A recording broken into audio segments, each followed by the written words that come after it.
Well, much as we take a look at security issues, but there are also attendant issues that need to be attended to as a result of that. Well, we have Angele Dikongue-Atangana, the UNHCR representative to Nigeria and ECOWAS. She joins us from Abuja. Good morning and thank you for joining us today.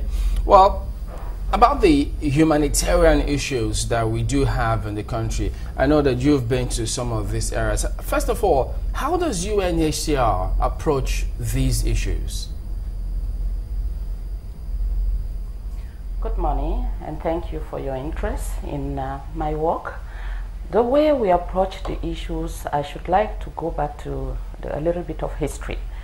I arrived in this country in 2012 when there was a major flood going on, and the insurgency issue has also been ongoing since 2009, causing a lot of casualties, a lot of displacement, a lot of maiming in the society.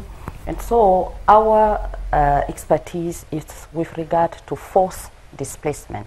So my first task here was to beef up the capacity of my office in order to take care of the internal displacement, which is not necessarily our mandate, but for which we have expertise. So I have spread out offices in the Northeast, 6 in addition to the 2 that I used to have.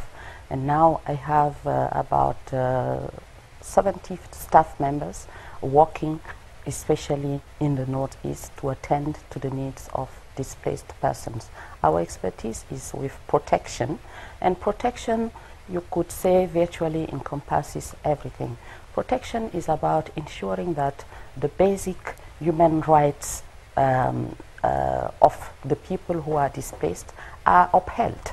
It starts from the right to life, then the right to basic needs, right to education, and so on and so forth. So we have been engaging with the internal displacement since 2012, including through building capacity of the stakeholders, national and humanitarian stakeholders across the board. Let's take a look at some of the places that you've toured and visited. One of them was the Agatu scenario. What did you find when you went there? What I found was a terrifying situation. I must confess that I have a small office in Makurdi, and so I have been receiving repeated reports about the events in Agatu, including the killings of civilians, even children, the sacking of the razing down houses. And when I went myself, really the situation I found is a situation of a place which is under siege, literally. We traveled from Otukpo, we crossed the whole land of Agatu for more than 2 hours.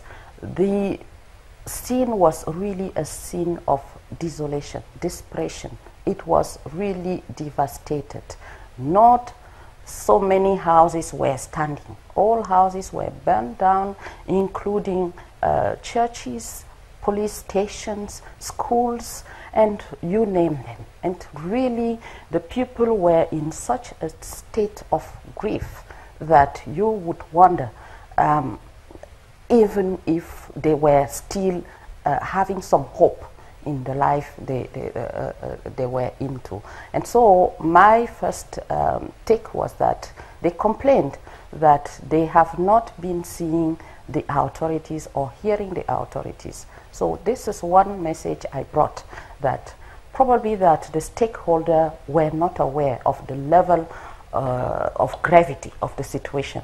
Now really I want to say it that the situation there is one that deserves attention. I am aware that some attention has been devolved there. Some assistance in terms of military security assistance has been sent there.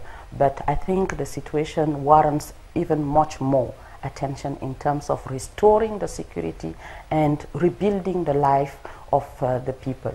The land is completely devastated. I believe that in as so much as we need to rebuild the northeast because of what is ongoing there.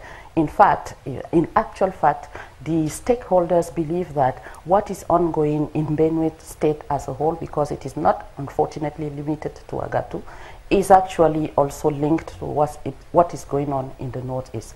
So definitely the reconstruction needs are also appalling there and really deserve immediate attention, lest the country could really see some other situation developing. Okay, it is interesting to note that the UNHCR also looks after internally displaced persons. Usually, what would you say is the biggest challenge of internally displaced persons when they become displaced? Thank you for that. The biggest challenge is about security, because when you go to them, what they tell you first is that we want to go back to our place. And to go back to their place, it should mean that security would have to be restored, which is not the case for the time being. And definitely it is a situation whereby they are in need of virtually everything, including the basic needs. They are in need of cooking utensils, they are in need of clothing, they are in need of food, they are in need of clean water. It is really appalling. And so UNHCR, when we went to Agatu some 2 weeks ago, we brought along some non-food items, including mattresses, solar lamps, and all sort of basic needs to fulfill their needs, basically. You know,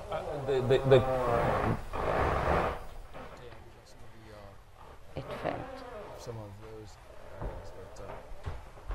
Can you call her? I think you can go ahead. Yeah. I think well, once we get her back, I wanted her to look, because now the refugee, the displaced persons population has far outnumbered the refugees in the world. So we're talking about internal displaced persons. Yes, that's quite huge. And UNHCR, which we also know that they don't have provision for the displaced persons, they don't have protection under the treaties, international treaties. So well, good to have you back. Well, we understand you can get to hear us now. We were talking about the displaced persons, the population of displaced persons, which today has far outnumbered the refugees across the world. And if you look at it, they still don't have protection when it comes to international treaties. What is the UNHCR doing about having some of this protection enshrined in such laws to give them some form of legal protection? Thank you for that. First of all, there is what we call the guiding principles on internal displacement that have existed, even though not as a binding instrument, which somewhat guided the respective states in terms of the intervention in regard to internally displaced persons.